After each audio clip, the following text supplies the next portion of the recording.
আপনি যদি নিজের লক্ষ্য স্থির রেখে 3টি বিষয় চুপচাপ সহ্য করে এগিয়ে যেতে পারেন, তবে আপনার সাফল্য নিশ্চিত। 1. চারপাশের মানুষের সমালোচনা ও উপহাস। আপনি যখন নতুন কিছু করার চেষ্টা করবেন বা বড় কোনো স্বপ্ন দেখবেন, তখন অনেকেই আপনাকে নিয়ে সমালোচনা বা উপহাস করবে। এই সময় পাল্টা জবাব না দিয়ে চুপচাপ নিজের কাজ করে এগিয়ে যান। আপনার সাফল্যই হবে তাদের সব সমালোচনার সবচেয়ে বড় উত্তর। 2. সাময়িক ব্যর্থতা ও কঠিন সময়। সাফল্যের পথ কখনোই মসৃণ হয় না।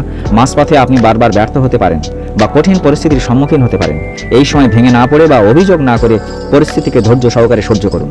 মনে রাখবেন, কঠিন সময় মানুষকে শক্তিশালী করে এবং পরবর্তী বড় বিজয়ের জন্য প্রস্তুত করে। 3. একাকিত্ব বা নিঃসঙ্গতা। বড় লক্ষ্য অর্জনের পথে অনেক সময় আপনাকে একাকী চলতে হতে পারে। বন্ধুরা আড্ডা দিচ্ছে বা সবাই আনন্দ করছে, অথচ আপনাকে হয়তো নিজের কাজ নিয়ে পড়ে থাকতে হচ্ছে।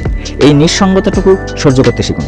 একাকী চলার ক্ষমতা আপনাকে মানসিকভাবে অনেক বেশি আত্মনির্ভরশীল করে তুলবে।